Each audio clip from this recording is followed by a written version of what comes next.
Hello, Dustin Zarni here, Commissioner in a Car. Today is Tuesday, and it's noon, so it's time. I'm actually a little early today, but we're gonna get started anyways. It's Tuesday, April 27th, and I'm here, and we're at the Board of Elections today. And this week, election inspector classes have started. We are training our anticipated 1,200 election inspectors that we're going to put on the ground in the primary and in the general election this year. And what I think people don't know is that election inspectors must take a class every year, and some of them have to take 3 classes at the Onondaga County Board of Elections to become an inspector. We have 3 different types of inspectors: regular inspectors, who have to take a 3-hour certification course; voting system specialists, who have to take a 3-hour certification course and a 3-hour voting machine course; and then poll site managers, which have to take the first 2 courses plus another 2-hour poll site manager and poll print course. So we are going to have 2 rounds of classes here at the Onondaga County Board of Elections. The first round is happening right now. This will go up until about middle of June or beginning of June. This class, these rounds of classes are mainly for inspectors that are going to work the June primary. We don't have every inspector working the June primary. Only, a small number of them work the primary. And because we only have a primary in the city of Syracuse, Skaneateles, Lysander, Pompey, and I should know the other one, right? Lysander, Pompey, Skaneateles, and then, of course, some small party primaries in Salina and Manlius, and, of course, the entire city of Syracuse on Republican and Democratic primaries for mayor, as well as other offices. So because there's all kinds of towns that are not having a primary, not having an election, and some of the smaller ones in Manlius and Salina, we don't have to open up every polling place. There's a large field of inspectors that are not working. Plus, we don't need as many inspectors during the primary because there's less voters that come out. So, so if you are an inspector and you worked last year, you do need to get another training course. And if you have not been signed up for a training course in right now, or haven't got a letter, it's probably because you're not being assigned to work for the primary this year.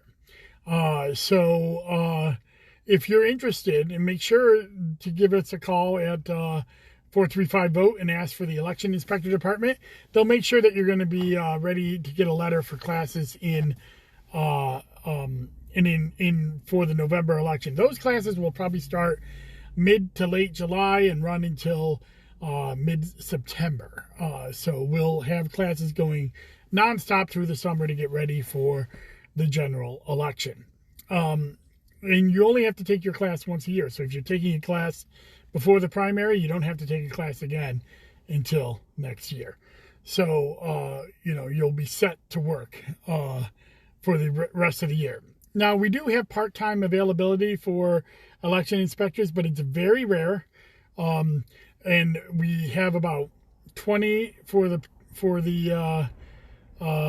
primary and maybe about 40 for the general. The part-time inspectors have to work 1 to 10 p.m. You can't work the morning shift. You have to work the night shift. You have to have transportation, and you have to be willing to go anywhere we send you, because we use our part-timers to fill holes for people who call out on election day. So if you want a part-time shift, those are, we are offering those, but otherwise you do have to work the full 5 a.m. to 10 p.m. shift if you're an election inspector. Again, you have to meet those requirements to do the part-time shift. If you have been a regular inspector and you want to graduate up to become a voting system specialist or a poll site manager, ask about taking the second level classes. You can either ask in your certification class, or you can give us a call and get scheduled. We're always looking for more people that are willing to take the extra training, you get paid for the extra training, and you get a little extra money on election day, and then become people who have the ultimate responsibility, poll site managers at our place.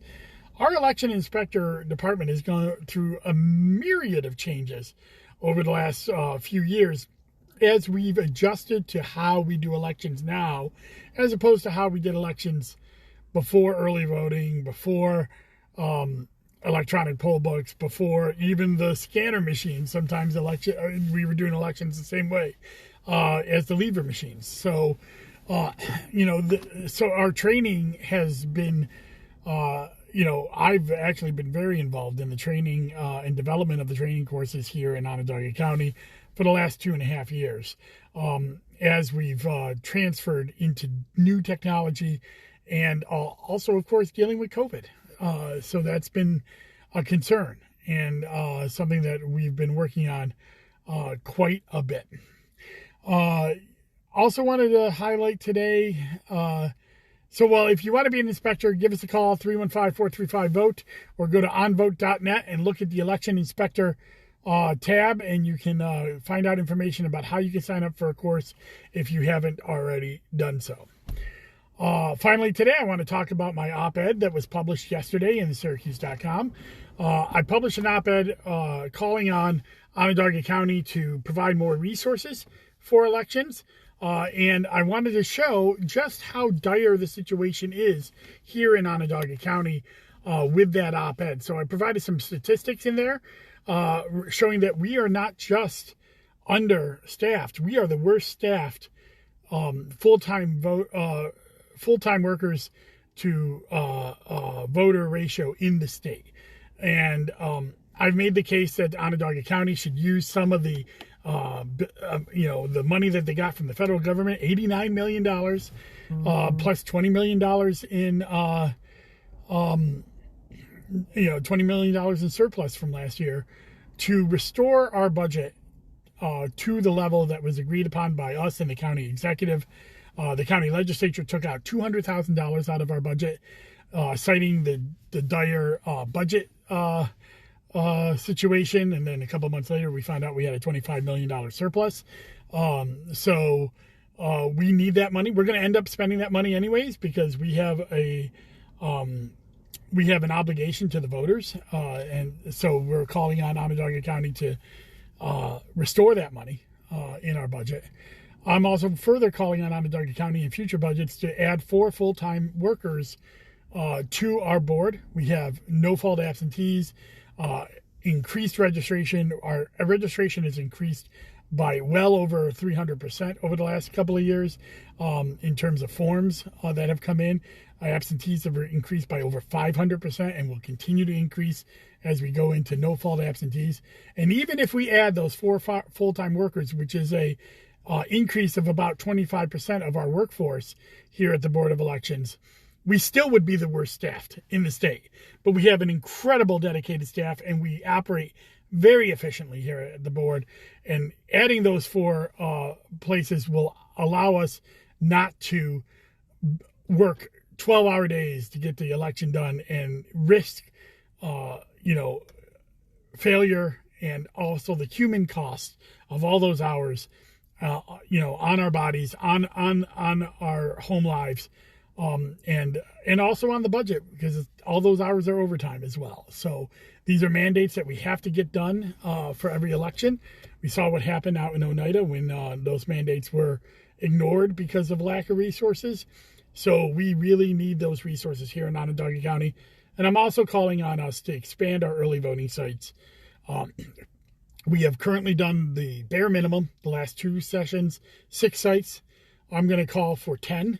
And we have to make that decision on Monday. The Board of Elections makes that decision, but having the resources to do so from the county would be helpful as well. And even though, again, we can spend what we need to spend if we deem it in the best interest of the voters, but having those resources available to us would be very beneficial as we go into this general election. Last year, 25% of our populace voted by early voting. We had 2-hour waits at many of our early voting sites. Long lines, congestion, and traffic. It was a nightmare. and we worked through it. But, there was a lot of complaints about traffic. A lot of our sites want to have, less traffic this year. And the only way to do that is to add more sites so we can dissipate our populace throughout many different sites. I've asked for sites to be added in Lysander Town Hall, Cicero Town Hall, Onondaga Community College, and downtown at the Civic Center. And that will disperse the populace, giving sites in areas of need, and also putting sites in areas of where people congregate, such as OCC and downtown, where there's thousands upon thousands of people from throughout the county that can vote while they're working or going to school, and be able to, ease the burden on all of our sites. So I am proposing my plan. I think I'll formally propose it tomorrow to my fellow commissioner, and on Monday we have to vote on it. I plan on releasing that plan, the formal plan, on my blog, on my Tumblr blog. And if you really want to get into some of the details of how bad our county staffing situation is with the Board of Elections, look at my last article on my Wongy Wednesday. I did a highlight from our annual report, which really shows the desperate need of more staffing here at the Board of Elections. So I'm really hopeful that that the numbers don't lie, and I hope that someone will pay attention to these numbers, because it's not a Democratic thing, it's not a Republican thing, it's a good voting thing, which should be every party wants. And is, again, where I'm proposing expansion in early voting, where I'm proposing for extra, staffing, this would be split between Democratic areas and Republican areas, Democratic staff and Republican staff. So it's not a party takeover. So I would love to, get bipartisan agreement on this, restore our budget to the rightful levels, give us more staffing so we can accommodate the needs of our county, the way other counties have beefed up staffing over the last couple of years. And we will still continue to be the most frugal and, efficient Board of Elections in the state. But we will not be doing so at the cost of the health and well-being of our employees or the convenience of voters. So I hope that my calls for this are heeded. If you like it, check out the op-ed. It's on my Facebook page. It's on my Twitter. It's at Syracuse.com. Share it and read about it, so you can understand the plight that we are in here down at the Onondaga County Board of Elections. So again, if you want to be an inspector, go to onvote.net. Check out the election inspector page. You can find out how to sign up for classes. And classes are going on now, but we'll be starting again in July for the general election. I think that's about it. I don't see really any questions in the chat today. But if anybody has anything, as always, you can contact me. Please stay masked up. We saw today that the fair is coming back. We saw that Syracuse Nationals is coming back at different capacities. But what will be dependent is on our numbers. Our numbers are doing okay, but if we're not staying vigilant by wearing our masks when out in public, especially indoors, then we could lose these opportunities. So look, it's been a hard year. We need this. We need us to get vaccinated and stay safe and keep each other safe. We're almost out of this. And if we can stay vigilant, I know it's hard. The weather's nice, but if we can stay vigilant and get out there and take care of each other, then we can get by this epidemic. So, also, voter registration deadline is coming up. It's in early May for the primary. So if you've moved or haven't registered before, now's your time to do it. If you want to change parties, it's too late. If you're already registered, it's too late to switch parties to be able to vote in the primary. But if you have not registered before in New York State, you can you can enroll in a party and vote in the primary. I believe that's May 3rd is the date. I wasn't prepared for that today, but we'll talk about that next week, because I think that's when the date is coming up. So, I'm sorry. No, it's the end of May. It's not May 3rd. I'm thinking about October when it's the beginning of the month. No, it's going to be the end of May. So we got about a month for voter registration. But still, plenty of time to get that done. Hope to have news on ballots and absentee ballots in the next couple weeks, and how to apply for those. And we'll go from there. Thank you very much, and enjoy your day. Bye-bye.